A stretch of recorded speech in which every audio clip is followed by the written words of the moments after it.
Autobiography for Yogi, Chapter 37. I go to America.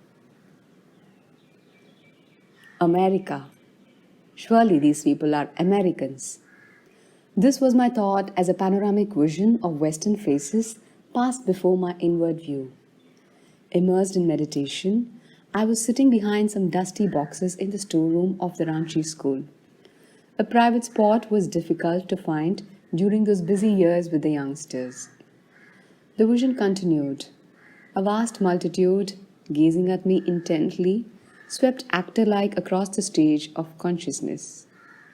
The storeroom door opened. As usual, one of the young lads had discovered my hiding place. "Come here, Bimal," I cried gaily. "I have news for you. The Lord is calling me to America."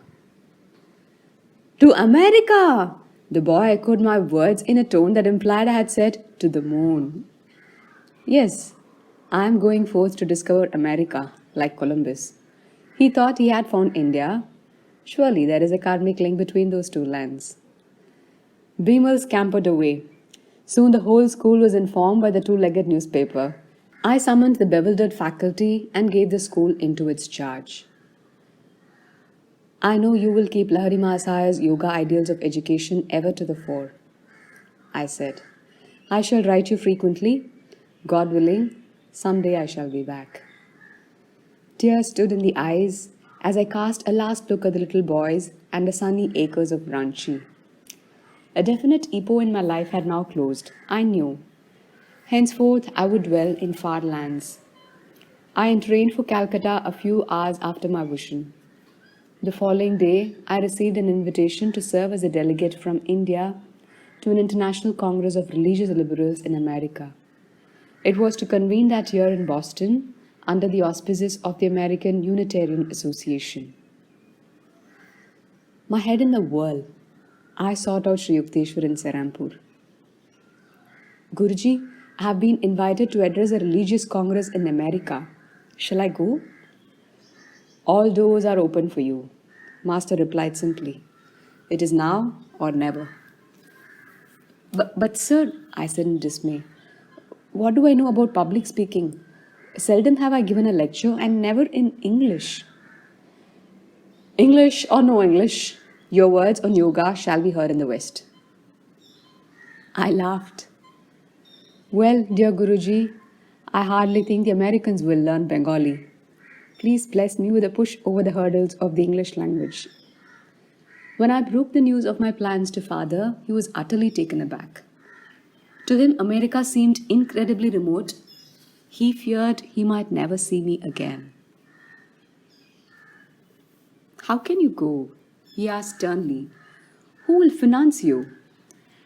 As he had affectionately borne the expenses of my education and whole life, he doubtless hoped that his question would bring my project to an embarrassing halt. "The Lord will surely finance me." As I made this reply, I thought of the similar one I had given long ago to my brother Ananta in Agra. Without very much guile, I added, "Father, perhaps God will put into your mind to help me." "No, never." He glanced at me piteously. I was astounded, therefore, when father handed me the following day a check made out for a large amount. "I give you this money," he said, "not in my capacity as a father, but as a faithful disciple of Lahari Mahasaya. Go then to that far western land. Spread there the creedless teachings of Kriya Yoga."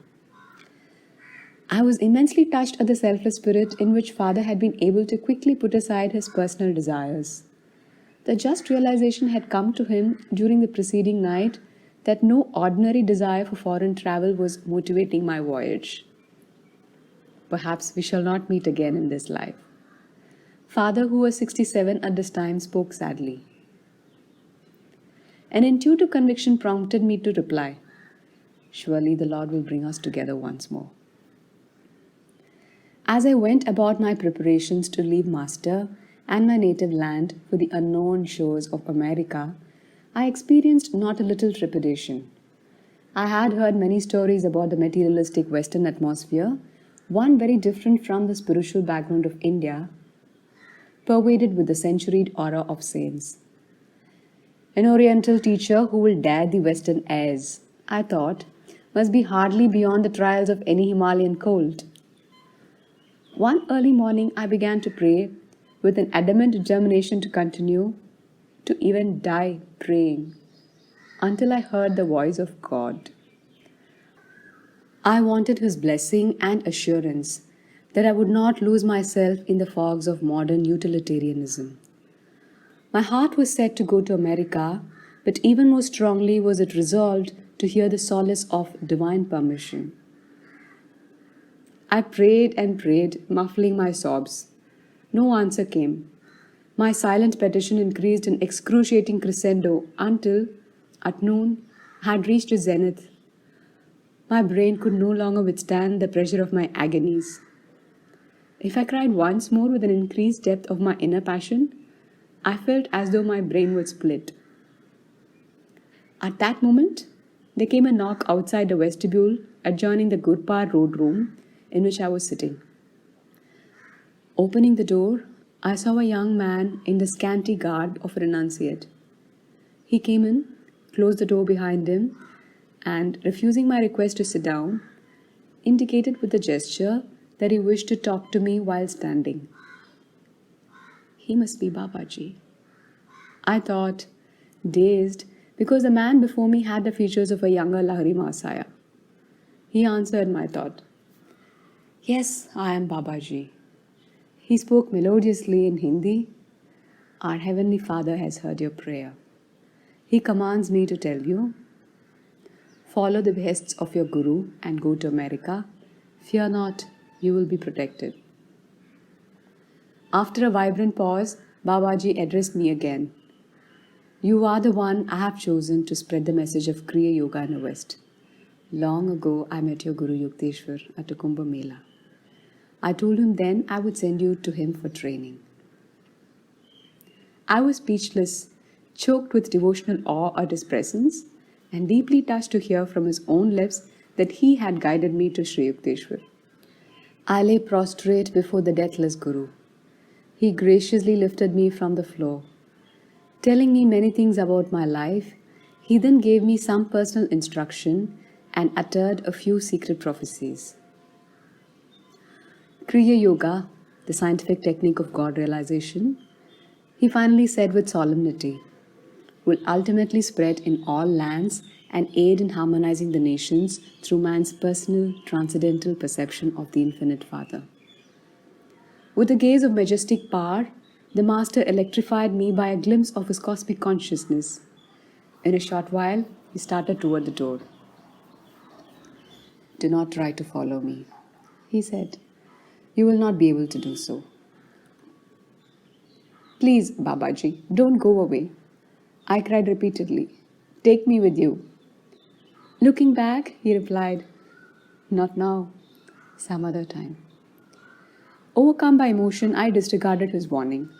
As I tried to pursue him, I discovered that my feet were firmly rooted to the floor. From the door, Babaji gave me a last affectionate glance. He raised his hand by way of benediction and walked away, my eyes fixed on him longingly. After a few minutes, my feet were free. I sat down and went into a deep meditation, unceasingly thanking God not only for answering my prayer, but for blessing me by a meeting with Babaji. My whole body seemed sanctified through the touch of the ancient, ever-youthful Master. Long had it been my burning desire to behold him. Until now, I have never recounted to anyone the story of my meeting with Babaji. Holding it as the most sacred of my human experiences, I have hidden it in my heart. But the thought occurred to me that readers of this autobiography may be more inclined to believe in the reality of the secluded Babaji and his world interests if I relate that I saw him with my own eyes. I have helped an artist to draw a true picture of the great Yogi Christ of modern India. It appears in this book. The eve of my departure for the United States found me in Sri Yukteswar's holy presence. Forget you were born a Hindu? and don't be an American. Take the best of them both. Master said in his calm way of wisdom, be your true self, a child of God. Seek and incorporate into your being the best qualities of all your brothers scattered over the earth in various races. Then he blessed me. All those who come to you with faith, seeking God, will be helped. As you look at them, the spiritual current emanating from your eyes will enter into their brains and change their material habits, making them more God conscious.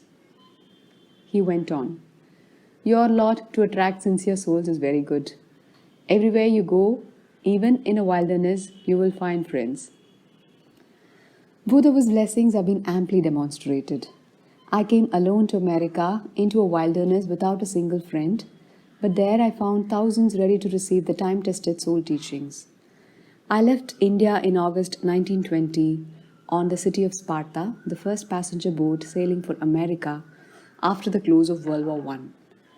I had been able to book passage only after the removal, in ways fairly miraculous, of many red tape difficulties concerned with the granting of my passport.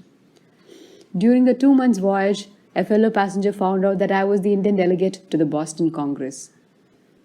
Swami Yogananda, he said, with the first of many quaint pronunciations by which I was later to hear my name spoken by the Americans. Please favor the passengers with a lecture next Thursday night. I think we would all benefit by a talk on the battle of life and how to fight it.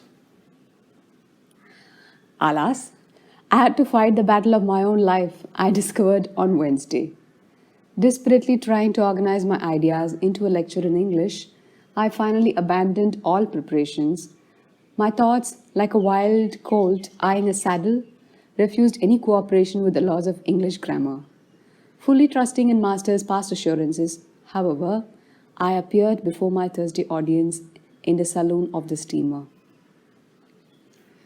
No eloquence rose to my lips. Speechlessly, I stood before the assemblage. After an endurance contest lasting 10 minutes, the audience realized my predicament and began to laugh. The situation was not funny to me at the moment. Indignantly, I sent a silent prayer to Master. You can speak. His voice sounded instantly within my consciousness. My thoughts fell at once into a friendly relation with the English language. 45 minutes later, the audience was still attentive. The talk won me a number of invitations to lecture later before various groups in America. I never could remember afterward a word that I had spoken. By discreet inquiry, I learned from a number of passengers. You gave an inspiring lecture in stirring and correct English. At this delightful news, I humbly thanked my Guru for his timely help, realizing anew that he was ever with me, setting at naught all barriers of time and space. Once in a while during the remainder of the ocean trip, I experienced a few apprehensive twinges about the coming English lecture ordeal at the Boston Congress. Lord, I prayed, please let my inspiration be thyself, and not again the laughter bombs of the audience. The city of Sparta docked near Boston in late September. On the 6th of October, I addressed the Congress with my maiden speech in America. It was well received. I sighed in relief. The magnanimous secretary of the American Unitarian Association wrote the following comment in a published account of the Congress proceedings. Swami Yogananda, delegate from the Brahmacharya ashram of Ranchi, India, brought the greetings of his association to the Congress. In fluent English and a forcible delivery, he gave an address of a philosophical character on the science of religion, which has been printed in pamphlet form for a wider distribution. Religion, he maintained, is universal and it is one. We cannot possibly universalize particular customs and convictions, but the common element in religion can be universalized, and we can ask all alike to follow and obey it. Due to Father's generous check, I was able to remain in America after the Congress was over. 4 happy years were spent in humble circumstances in Boston. I gave public lectures, taught classes, and wrote a book of poems, Songs of the Soul, with a preface by Dr. Frederick B. Robinson, President of the College of the City of New York. Starting a transcontinental tour in the summer of 1924, I spoke before thousands in the principal cities, ending my Western trip with a vacation in the beautiful Alaskan North. With the help of large-hearted students, by the end of 1925, I had established an American headquarters on the Mount Washington Estates in Los Angeles. The building is the one I had seen years before in my vision at Kashmir. I hastened to send Sri Yukteswar pictures of these distant American activities. He replied with a postcard in Bengali, which I here translate. 11th August 1926. Child of my heart, O Yogananda. Seeing the photos of your school and students, what joy comes in my life I cannot express in words. I am melting in joy to see your yoga students of different cities, beholding your methods in chant affirmations, healing vibrations, and divine healing prayers. I cannot refrain from thanking you from my heart. Seeing the gate, the winding hilly way upward, and the beautiful scenery spread out beneath the Mount Washington Estates, I yearn to behold it all with my own eyes. Everything here is going on well. Through the grace of God, may you ever be in bliss. Sri Yukteswar Giri. Years sped by. I lectured in every part of my new land and addressed hundreds of clubs, colleges, churches, and groups of every denomination. Tens of thousands of Americans received yoga initiation. To them all, I dedicated a new book of prayer thoughts in 1929, Whispers from Eternity, with a preface by Amelita Galli Kersey. I give here from the book a poem entitled God, God, God, composed one night as I stood on a lecture platform. From the depths of slumber, as I ascend the spiral stairway of wakefulness, I whisper, God, God, God. Thou art the food, and when I break my fast of nightly separation from Thee, I taste Thee and mentally say, God, God, God. No matter where I go, the spotlight of my mind ever keeps turning on Thee, and in the battle din of activity, my silent war cry is ever, God, God, God. When boisterous storms of trials shriek, and when worries howl at me, I drown their clamor, loudly chanting, God, God, God. When my mind weaves dreams with threads of memories, then on that magic cloth I find embossed, God, God, God. Every night, in time of deepest sleep, my peace dreams and calls, joy, joy, joy. And my joy comes singing evermore, God, God, God. In waking, eating, working, dreaming, sleeping, serving, meditating, chanting, divinely loving, my soul constantly hums, unheard by many, God, God, God. Sometimes, usually on the first of the month, when the bills rolled in for upkeep of the Mount Washington and other self-realization fellowship centers, I thought longingly of the simple peace of India. But daily, I saw a widening understanding between West and East. My soul rejoiced. I have found the great heart of America expressed in the wondrous lines by Emma Lazarus, carved at the base of the Statue of Liberty, the mother of exiles. From her beckoned hand glows worldwide welcome. Her mild eyes command the air-bridged harbor that twin cities frame. Keep, ancient lands, your storied pomp, cries she with silent lips. Give me your tired, your poor, your huddled masses yearning to breathe free. The wretched refuse of your teeming shore. Send these, the homeless, the tempest tossed to me. I lift my lamp beside the golden door.